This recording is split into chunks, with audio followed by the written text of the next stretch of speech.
So what's the situation like really in the country when it comes to the total number of doses that have been given already? 3.57 crore doses so far. The source of course is covid.gov.in. 2.93 crore beneficiaries who have got the first dose of the vaccine already in the country. We have about 0.63 crore beneficiaries who have got the second dose, and this number, many say, must in fact go up. 3.29 crore doses of Covishield that has been given in the country already. This is a vaccine which is being given more given the fact that Covaxin got the approvals late. And of course, Covaxin that now is not in the clinical trial mode. 0.28 crore doses have been given of Covaxin, which is India's indigenous vaccine. What about side effects of the vaccine, and what about adverse events following immunization? There have been adverse events following immunization, including 163 hospitalizations and 71 deaths, which it is important to point out may or may not be related to the vaccine. 70 deaths seen in people who got Covishield, 1 death seen in a person who got Covaxin, and like I said, once more, reiterating that it may or may not be related to the vaccine. That is something that the government of India is still examining.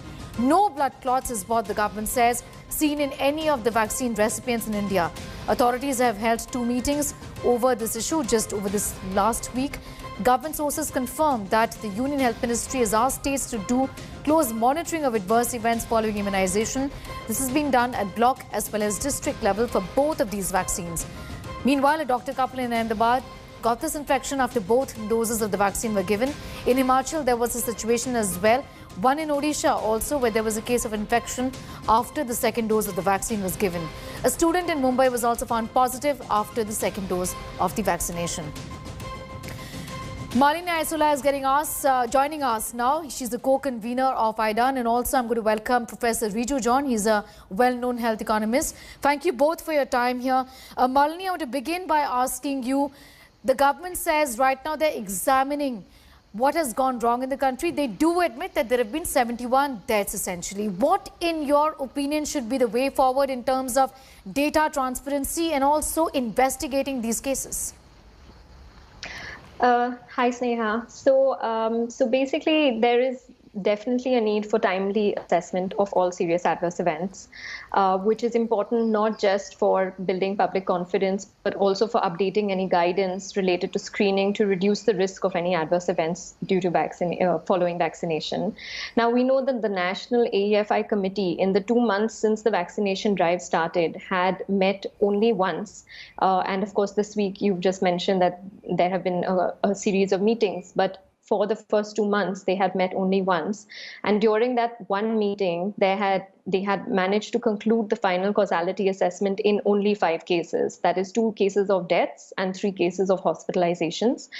And we know that the number of post-vaccination deaths has now crossed 70, and there are more than 230 or so hospitalizations. So that means that there is quite a that means that there is quite a big backlog, which the committee would now have to get through.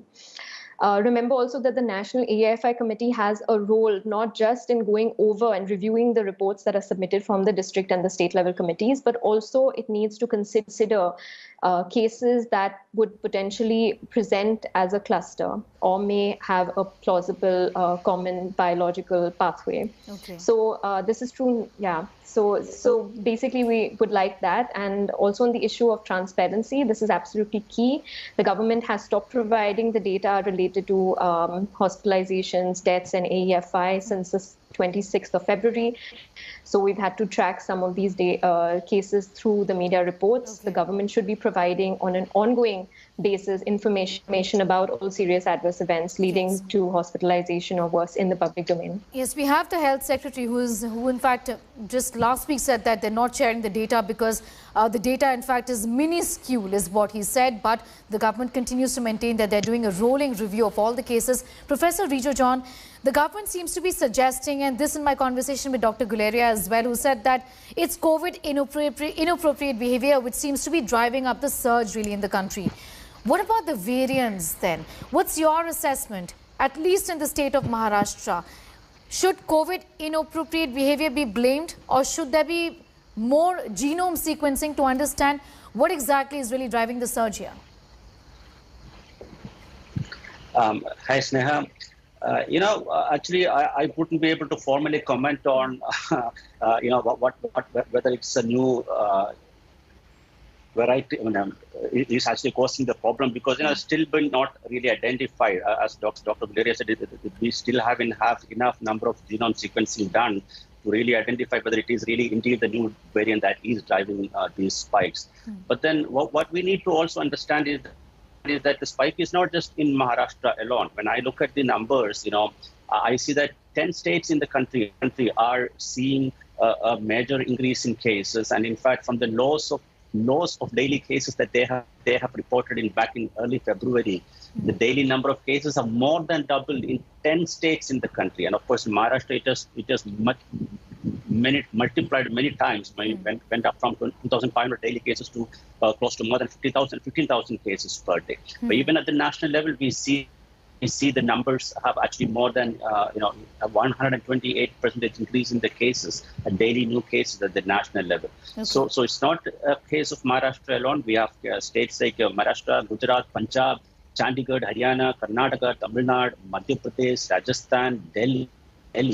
All these 10 states that I have seen have all of them have reporting now more than double the cases from the lows they have been having from the early February. And not only the cases, even the test positivity rate has actually doubled or more than doubled in all these states. Yes. So not just the test positivity rate, also even the deaths, in fact, have gone up, and that is the question that we've been asking the government for a while now. It's really going on. 188 deaths that we've reported in the last 24 hours.